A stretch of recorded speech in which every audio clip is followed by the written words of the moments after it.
Learn how to turbocharge your marketing results by building repeatable, scalable demand gen systems from Sheila Kloefkorn, CEO of KEO Marketing and founder of the Business Owners Marketing Academy. See if you qualify for a complimentary marketing roadmap for your business at keomarketing.com/audit. You're listening to B2B Growth, a daily podcast for B2B leaders. We've interviewed names you've probably heard before, like Gary Vaynerchuk and Simon Sinek, but you've probably never heard from the majority of our guests. That's because the bulk of our interviews aren't with professional speakers and authors. Most of our guests are in the trenches leading sales and marketing teams. They're implementing strategy. They're experimenting with tactics. They're building the fastest growing B2B companies in the world. My name is James Carberry. I'm the founder of Sweetfish Media, a podcast agency for B2B brands, and I'm also one of the co-hosts of this show.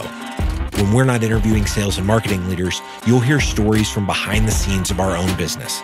We'll share the ups and downs of our journey as we attempt to take over the world.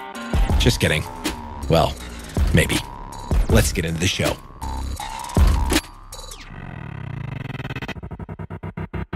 Welcome back to B2B Growth. I'm your host for today's episode. I'm Sheila Kloefkorn, CEO of KEO Marketing based in Phoenix. This is the second episode of the #Demand Gen series, and I'm joined today by Michael Wilk, Vice President of Marketing and Sales at ClearMeasure. Michael, how are you doing today? I'm doing very well. Thanks for having me, Sheila. I'm super excited. This is my first ever podcast. So awesome. Well, we're excited to have you on the show.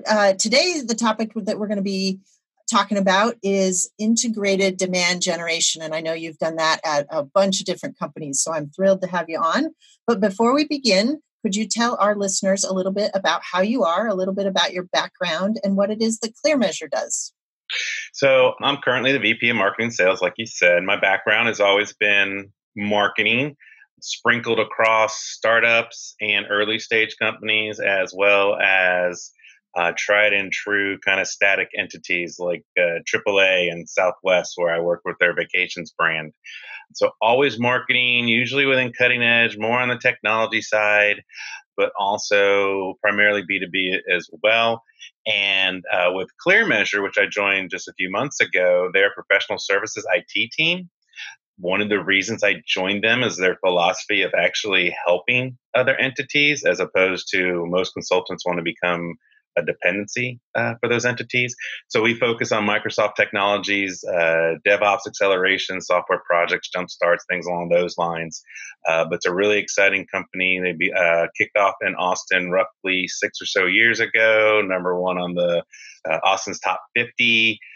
So we're a growing, exciting company, and I'm at the stages of building out a marketing and sales infrastructure, which I really, really love. That's exciting. And I know you have a dynamic CEO at your company, Jeffrey Palermo. Do you want to just mention a little bit about his background too? Jeffrey is well known in the technology industry. He hosts a podcast, Azure DevOps Podcast, which you can find on our website. Webinars every week, speaking engagements, authored several different books, created the first standardized guideline for .NET DevOps for Azure. And he lives and breathes technology, and his passion for technology and his passion for helping others. You know, the phrase around the office and within the company is being of service, to really see other people and teams be all they can be with their technologies and their development is fantastic. And if you ever have an opportunity to listen to one of his podcasts or come across Jeffrey, I think you'll really enjoy what he has to say and what you hear from him. Yeah, Jeffrey's very dynamic, and the two of you together are quite the duo. So we're thrilled to have the chance to work with you. And, you know, DevOps is a pretty cool space to be in. For a lot of people who don't know what that is, that's really about how you modernize your software. And especially if you're on a Microsoft stack, that can be challenging. So to have an organization like yours who can help folks at their companies really take it to the next level, put it in the cloud with Azure, those kinds of things are really exciting. And you're helping some of the world's largest companies do that. Really impressive projects. You know, ClearMeasure is a great company found at clear-measure.com. And so thank you again for being a part of this podcast today. We're going to be talking about integrated demand generation. And you've done a lot of campaigns. You and I have worked together on a lot of different campaigns at different companies. And so what do you think is the most important thing for an integrated demand gen campaign? I think for any campaign is understanding what are your goals and what are you trying to achieve. People in marketing, we are creative, we are thinkers, we're planners and doers. We run the gamut, but oftentimes, unfortunately, sometimes we're not included or given as much attention in the business goals and business strategy development in some cases. And I'm shying more towards the early stage, smaller company endeavors where it's like, hey, we have this, let's sell it. And so marketing goes about, well, how are we selling this? But we don't really understand what the goals are. So I think one of the first things is, what are we trying to achieve? As a company, where are we trying to go? And then break those things out, into steps, into little pieces, into little chunks. So when you start to create your campaigns, and particularly an integrated demand gen campaign where you're across channels, multiple channels, integrating social through your sales team, and how can they implement social selling, but how do you leverage that across your thought leadership and your content campaigns? You really need to break those down into little pieces and connect all those pieces so you can manage them, and then understand, is what we're doing, does this achieve our goal? Does this get us to our goal? And just kind of keep yourself focused along those lines. Yeah, I think that's really important. Knowing what the goals for the company are, but also the goals for your target audience, Right. Knowing them is important, and being able to segment. And I know you and we've had some real success by really getting clear about those personas and segmenting the target audiences. And just like you were saying about ClearMeasure being of service, making sure that they're not asking them to follow you, but that you're actually following your target customer and providing real value is critically important. And that does bring up a good point, and that is something I skip. Your company may have goals, but if you're not understanding of your audience, it doesn't matter what your company might want to do. So that's a good point. Right. So in those campaigns, what are some of the channels that you find to be most effective in the B2B space for driving growth? In the B2B space, it really is the social aspect, the content marketing, the SME, subject matter expert. Position yourself as that trusted relationship, that trusted person, that trusted consultant, that trusted advisor. Those seem to work the best in the B2B world, because like whether it's B2C or B2B, everyone's online and everyone's searching. Well, if you don't have a good online presence, then they don't find you. And then if you don't have good relationships, they may or may not trust you or be one of the first ones to have a conversation with. So there's really a nuance to selling nowadays, and it's different from 5 years ago, 10 years ago, 15 years ago. When you and I worked together at Profiles, and we built out those personas and put in a really good strategy and program there. It's different today in that there has to be more online touch. There has to be more touch before you even talk to the customer.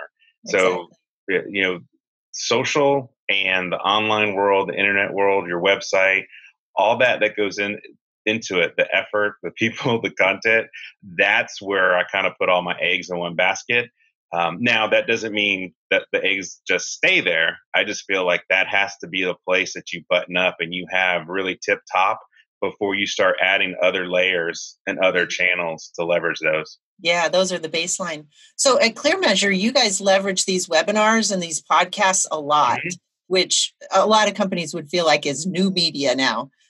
Tell me how that works for ClearMeasure as a part of the inbound marketing program. So for ClearMeasure, this goes back to Jeffrey. Jeffrey loves to create content. He's doing Azure, the podcasts. They're doing the webinars purely to convey information to be of value to the audience. So it made it relatively easy for me to, once I got started in the program that we're now building out and just launching with the new website and everything, to really leverage the things he has in place. And I think I've mentioned to you previously, one of the hardest things for a company once they start going on this road is the content. And sometimes they think that's the easiest thing. Oh, we get this program in place. Okay, we'll make some podcasts and we'll do some webinars and we'll write some blogs. Well, at the end of the day, actually doing it and then leveraging it and then having something that an audience would find value in. And Right. Jeffrey's been able to do that. So, well, and he's a unique case because a lot of technical CEOs don't like to be in front of a microphone. And so right. the fact that he is so prolific is actually a real benefit. And he really understands that media. Right. And if you don't happen to have one of those CEOs, don't put your head down and feel like it's something that you can do. It's about consistency. It's about having a plan. It's about promotion. So the podcast, he does one podcast a week. He invites guests. The calendar's planned out. And we do promotion to the current database that we have, as well as prospective database. And now that we're developing an account-based marketing program with KEO, we're going to leverage that content even more. The webinars, again, they're consistent. They're consistent on a weekly basis. We do change the timing, sometimes in the afternoon, sometimes in the morning, kind of switch that up a little bit for East Coast, West Coast. But great. Those are consistent. And then we also monitor the topics that generate the most activity, which the most registrants, which ones get the most attendees.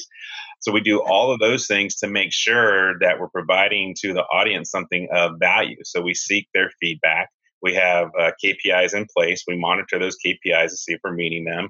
And that's how we amend our content. And also, I think that point you're making about monitoring the progress is really important. And I know you're a numbers guy, which is part of what's made you so successful. But can you just talk a little bit about what you think is important about that?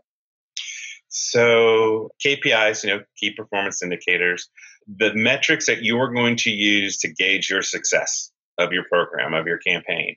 There's tons of them out there. And if you're a marketer, you've heard all of them. And I think I Googled a couple of weeks, I was Google marketing metrics. And I think there's a website that gave me like 88 different KPIs for marketing, which by no means should you have 88 KPIs for marketing. Right. But grab a couple. But they're the ones that are important to you and to your business. And then they give you an indicator of your progress. And you consistently have to monitor yourself against these KPIs. And it's to just make sure, are you on path? Are you on plan? Are you meeting the goals?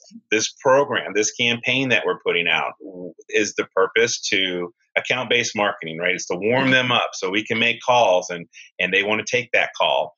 And the topics that we chose for a given month, how did that compare to another topic?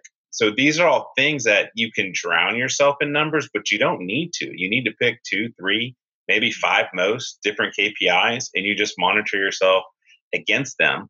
The other part about KPIs and data is the analytics part. And again, don't take that because a lot of marketers aren't on the numbers side, and then there's a lot of marketers who are.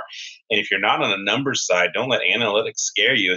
Analytics just means, what am I pulling from these numbers? I mean, when I took statistics back in college, one of the things I realized shortly, and the professor reaffirmed when I raised my hand, was you can pretty much say whatever it is. You can back up whatever your statement is with the same amount of numbers with statistics, right? You can always kind of find the spin for it. But that's not what you want to do for yourself. You want to look at the numbers and just, what are the numbers telling you? And pay attention to from this campaign, how many came in to all the way converted through. Because at the end of the day, you want the company to be successful, which generally relies on the company selling products, and there's a revenue number there, but there's so many things in between. But anyone who starts any sort of endeavor but doesn't have how they're going to measure that endeavor, I would always say, do not kick that off. Just wait a second. We're in a situation like that now where the company made an investment in a marketing initiative, and they have a bad taste in their mouth because they feel like nothing came of that initiative. But at the time, there weren't any metrics that were measured, so you can't really tell. So you just kind of set yourself up for second guessing and or failure if you can't kind of turn to the numbers and say, this is what happened. Yeah. And you need to do that consistently and do it as a trend. So you can measure, week over week, month over month, year over year to see if it's a seasonal blip or if it's something that is really an issue and right. Your keywords aren't working or your social media isn't working, those kinds of things. Right. I think that's so important. My happiest space is when I have more than 12 months. Yeah, when you actually can do a trend, which is right. So, Michael, you've been doing this a long time. Can you think of an example of when you might have failed and what you learned that could help others? Earlier on in a couple different engagements, and it came from what I was just talking about, kind of not knowing what was I trying to get out of this initiative. And it involved, it involved inbound campaign around, and this was prior to you, Sheila, so it wasn't, but it was around inbound campaign and paid AdWords and landing pages, and not really knowing what we were trying to achieve, just really kind of spending money and playing with Google to a certain extent. Yeah. And everyone else seemed to be having a good time with it and getting all these clicks and whatnot, but, not realizing that, wait, you mean it cost me money when they click on it, but they didn't do anything? Well, why didn't they do anything? I mean, now I know there's a whole, your landing pages and your conversions, and do you test your landing page or your messages, right? There's a bunch of stuff to get into. But early on, I guess just taking for granted, and then also not understanding what was my purpose. Was my purpose to generate leads? Was my purpose to convert X number of clients? Was my purpose to meet a certain audience? They were looking for training, for example. Was my purpose to convert people for a training event? So it was really not having kind of outlined all those things, but having a budget. And it happened to be a place where there's a couple places where I've had a pretty good, healthy budget. But typically I've either been on a smaller endeavor or an early stage endeavor. And so we're, I don't want to say companies are frivolous, but, we were pretty tight with things. So it forced me to become more, what's the word? Not more intuitive, but more insightful. Mm-hmm. Really find out what we wanted to achieve. So the failures in the past have been around trying to start something, but not knowing where the end was going to be. Mm-hmm. And not really kind of thinking it through or getting too caught up in the technical, how do I get the campaign launched as opposed to what are we doing and what are we saying? Right. And also getting too complicated, trying to be perfect, not breaking things down in chunks. So, and also there's a thing I have, and everyone's heard this, being too cute. You can say things in marketing, you can do things 1,000,001 ways, and maybe, a million or just less than 1,000,000 will work, right? Or maybe only 2 will work. And there's a lot of different ways to do things. And I learned early on also that sometimes it doesn't matter if it's a green or a blue button, but sometimes it really does. And so, but let what we talked about earlier, let the data, let the feedback, let the metrics tell you that. Let the audience tell you, I love ebooks, give me more ebooks, right? Let the audience tell you, I click on ABC mouse, I don't click on XYZ giraffe, whatever it is. Yeah. So paying attention to that instead of just like, man, why isn't this working? I put so much money into this. Yeah. Yeah. Well, I think that's a really good insight. And a lot of us as marketers have had a similar kind of experience, but you've been doing this a long time and you're really focused on building an infrastructure based on really knowing what you want to achieve and really knowing your customers, which has been very, very powerful. So if for those of our listeners who maybe with a startup or a newer company and they have a limited budget, which marketing channels do you feel like today are the most important for demand gen at a technology company? Social. Yeah. Get your LinkedIn profiles buttoned up. If you have salesperson or people, or you are the salesperson, or you're the marketer who's part sales and part marketing, and you haven't participated yet or feel comfortable with it, dive into the research. If you are going to do anything and not spend any money or not have the ability to, it's social. It's LinkedIn, it's your Twitter accounts, your profiles, what you do online, make sure your website's set up correctly. And honestly, that should be the case even if you have money. That's true. Right? Because if you haven't done that stuff, the first things people are going to do is Google you. Mm-hmm. If they get an email, they're going to Google you or your company. And if what pops up, if there's nothing, right. And so if there's nothing that pops up, that's just as bad as if there's something that pops up and it's not what you wanted to see. When I was at Profiles, I would do when we had our conference events, and we use consultants who resold our product, and so we would help them with business tips. And one of the things I would do is social selling and tell everyone, your LinkedIn profile, that's your online brand. If you have Facebook stuff out there, look at it. And if it's something you want a potential client to see, hide it, make it private, wherever it may be. Don't take it for granted. And I would also tell people that doesn't mean that you have to be buttoned up in a suit and tie. If wearing a Tommy Bahama shirt with a sunset behind you represents you and your brand, by all means, it's just remember that's your brand. So it has to be social, and social is so easy to take advantage of. It's so easy to get out there. It might seem like there's a lot of noise, but you really just have to bring it down to basics and participate in a couple of the major ones. Don't worry. When I gave this session a few years ago, I put all the logos up, and I think it was over 60 or over 80 social entities that you could participate in. You focus on LinkedIn, get your Twitter straight. Maybe there's a couple others, your Facebook, but get those buttoned up and don't feel like you have to participate in everything. Yeah. I think that's such good feedback, that you can overlook some basics when you're getting worked up about a marketing program and doing some of those fundamentals for all the executives and the salespeople in particular is really, really important. Right. And you have to come to the table to make sure that when you're sitting in the room with either presenting to the executives or with the other executives, and they all at least one will raise their hand and say, well, what about this one? I see this one all the time. Right. This is where metrics and data come into play, where you can say, well, they're relatively new, I'll check them out, or I've done the research and they don't deliver the type of return. And you need that to arm yourself against the ideas that just kind of pop out, because everyone is a marketer. Yes. And you are really great at educating fellow company members about what's working and showing the data. Definitely. Well, we're getting to the end here. Do you want to make just 2 or 3 key points that you want to leave our listeners with? Well, I had a great time. This was my first, so I hope I did well. So, you did, Michael. I just really, for me, my approach every day is being very logical, taking things step by step, making sure kind of where I'm going, what the next steps are. Use data to my advantage. Don't let the best new shiny thing in marketing kind of pull you away from what you want to do. Technology is fantastic. We can build all kinds of whiz-bang things, but at the end of the day, if your audience will respond to you sending them a pencil, then you send them a pencil. It might be boring, but it's fun. So it's just like be pragmatic, kind of get your feet underneath you, and don't be too overwhelmed by everything.